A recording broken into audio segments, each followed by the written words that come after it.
Well, hello everyone. Welcome back to Adrian's Digital Basement 2. Today we're going to be working on this speaker here. This is what, like a JBL something or other. It's a Bluetooth speaker. Oh, Flip 5. There it is. Now the problem with this has a USB-C plug on it there, is it doesn't charge. If we plug that in, I think there's supposed to be a light there. I'm not totally sure. And if we look at my power bank here, which will show what we're outputting here, we're plugged into the A port there. There's just nothing coming out.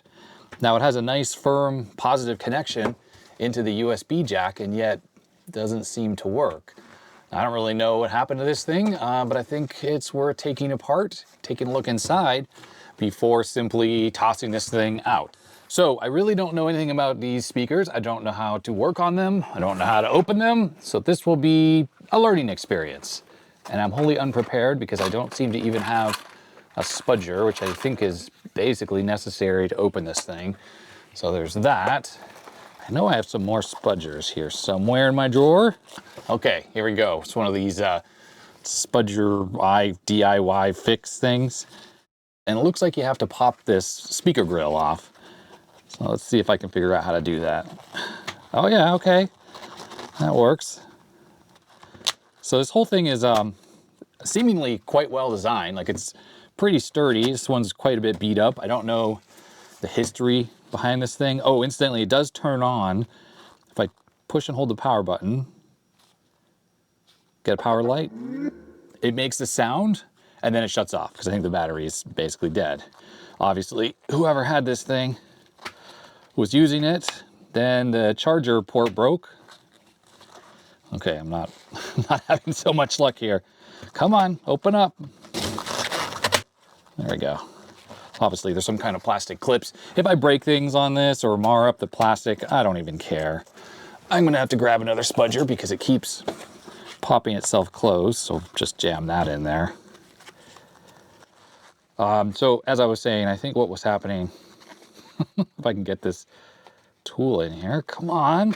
There we go.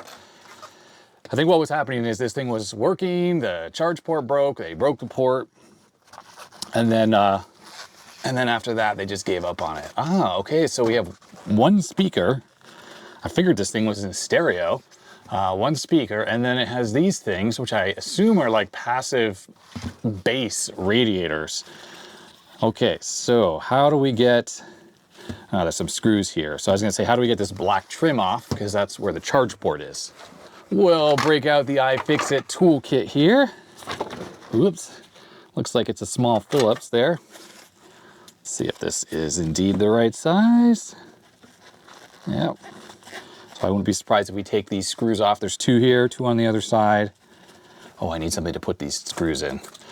We'll use this little tray here. I think I got it from the dollar store. I'm noticing that the speaker here, two of the screws aren't even in all the way. Those two are, those two aren't. Has someone been in this thing before?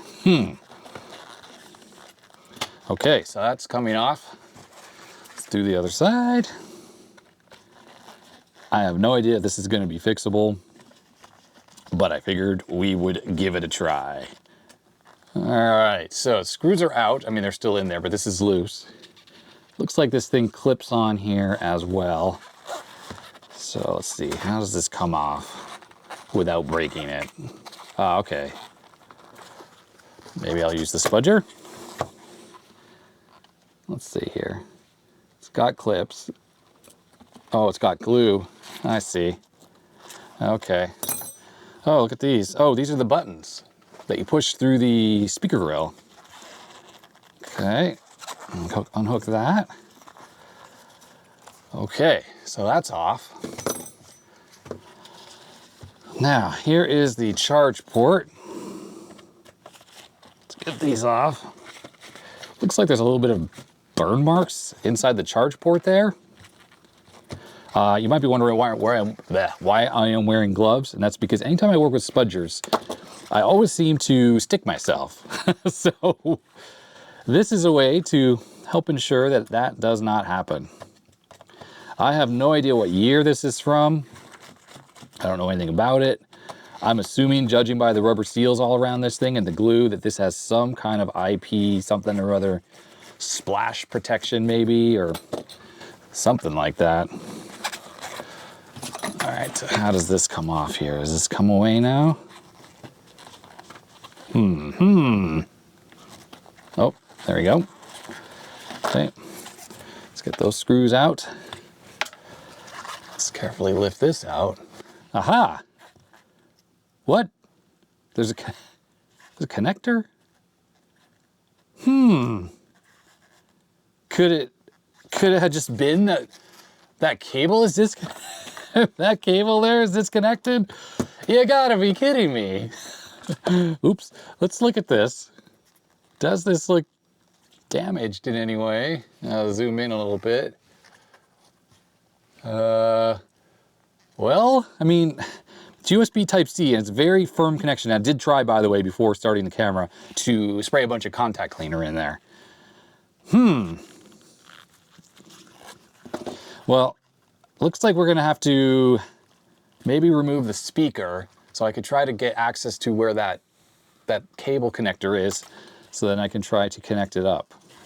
Why don't we remove the speaker? And I need to do this without puncturing a hole in the speaker, and I'm kind of known for doing that. Yeah, these screws are completely loose. Was this sabotage? Did someone open this thing all the way up just to unplug that connector? That seems like a lot of work for, well, it's a lot of work to sabotage it and then put it all back together. But let's just see. It's just the weird, these two screws are, they're not tight all the way. The two that are on the top side here. They're all the same length as well. So I don't think it was that. All right, let's see about spudgering the speaker out. It's got like a little bit of a gasket seal on there.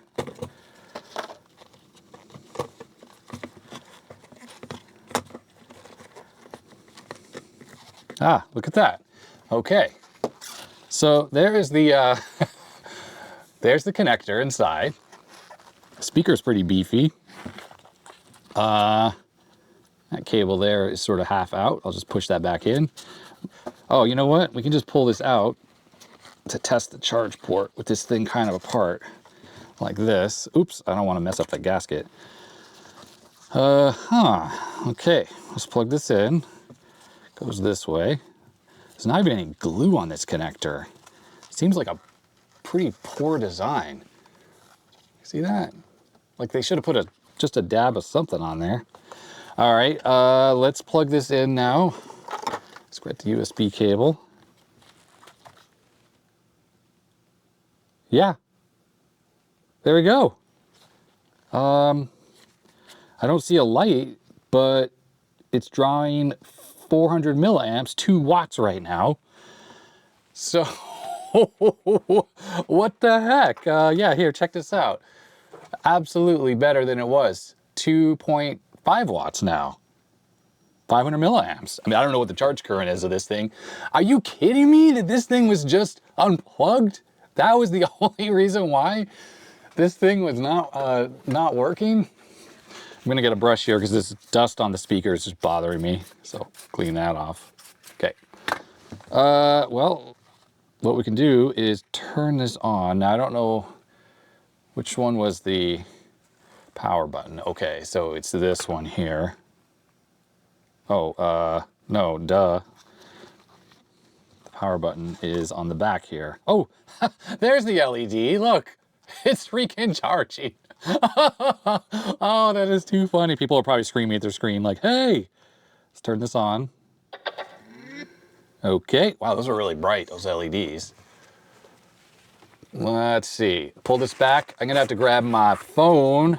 Okay, I have my Pixel 8 Pro. I have a royalty-free playlist thing here. Let's try to pair this up. So I think we hold this button here. Okay, no, not quite. I'm not even sure. Oh, you know what? It turned itself off. But it is still absolutely charging. So we'll just let this charge like this for a little bit here.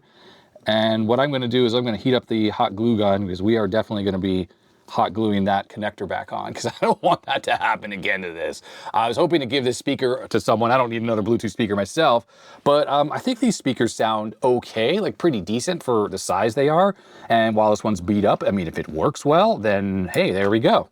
It is now charging, by the way, up to 3.5 watts, by the way, 700 milliamps. So it has sped up its charging a little bit. Looks like on the back there, do you see that? I think these are battery signal levels there, or battery capacity, how charged it is. We have 4 LEDs, so that one blinks, and then I assume these will fill up as this charges. So let me let this thing charge, and maybe while I do, I will try to give this thing a little bit of a clean because it's a little gross looking, and then we'll be back. And we're back. I did a little bit of cleaning on here, so those white marks that were on here are gone now. So that should make it look better. And I think we're paired. And while there aren't any battery bars still, it's still charging, whatever.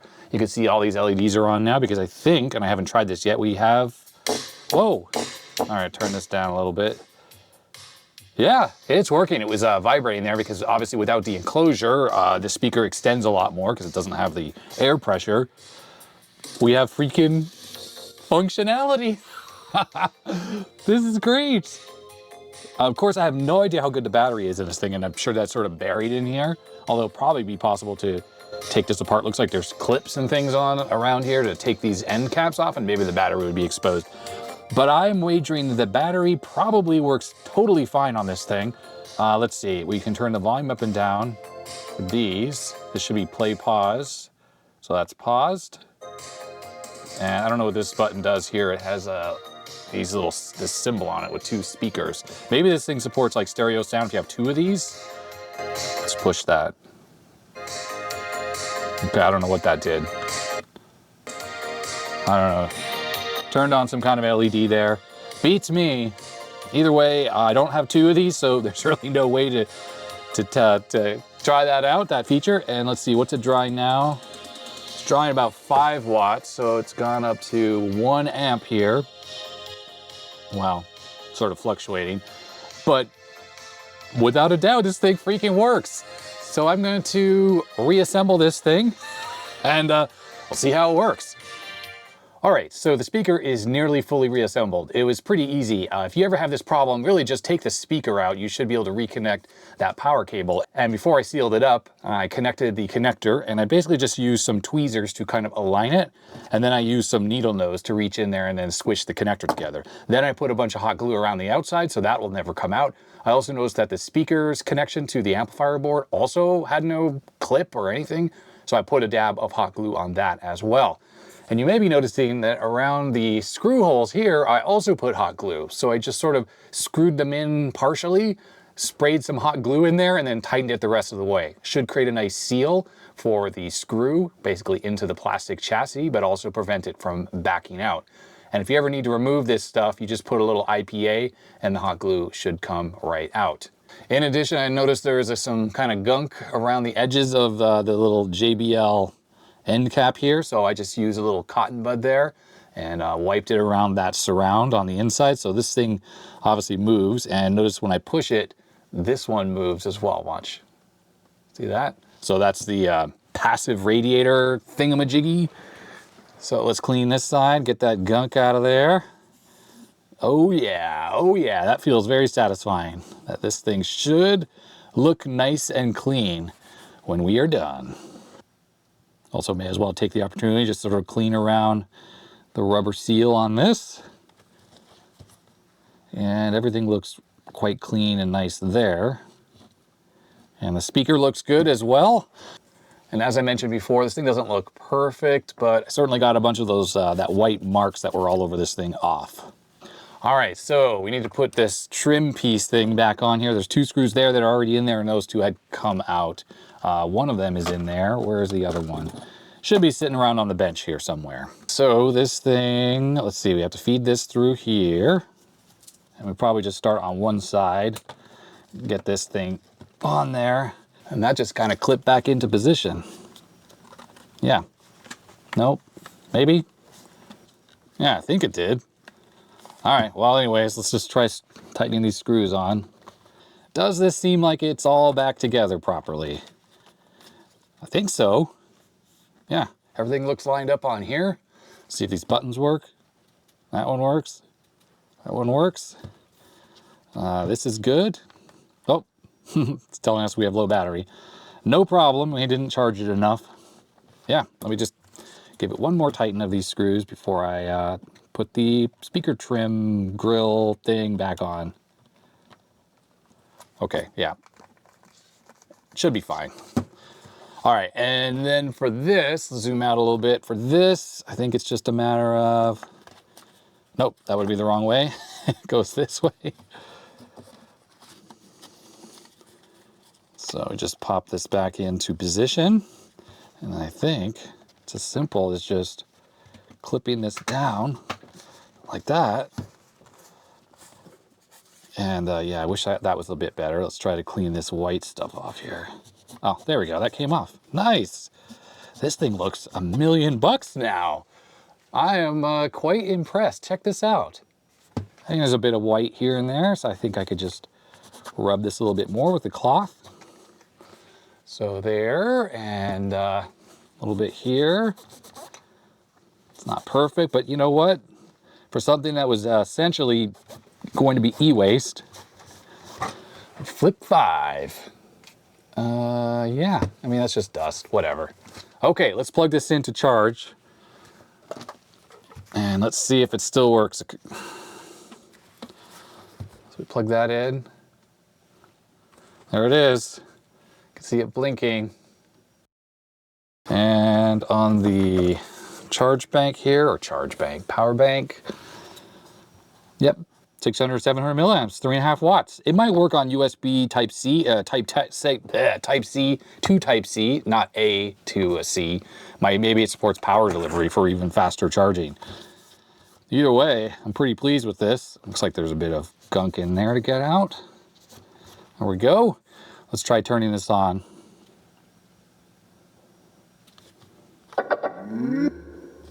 Oh yeah, there's definitely some bass serious action going on there.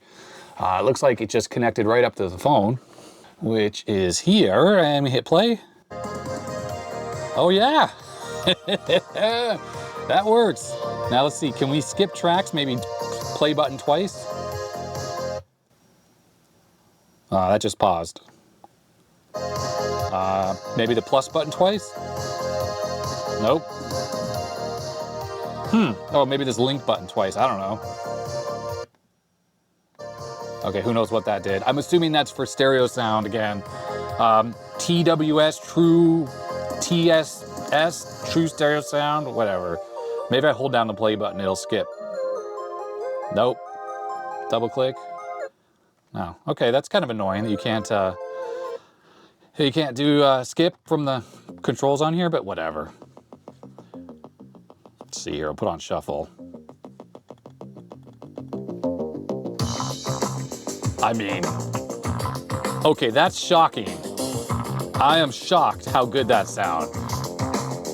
Wow. And I'm assuming you can stand this up on the end here, like this. Oh yeah, I can really see that thing moving, look. And this side? Huh. Yeah, when you prop this up on its end like this, not bad. Let's skip track here. Nice.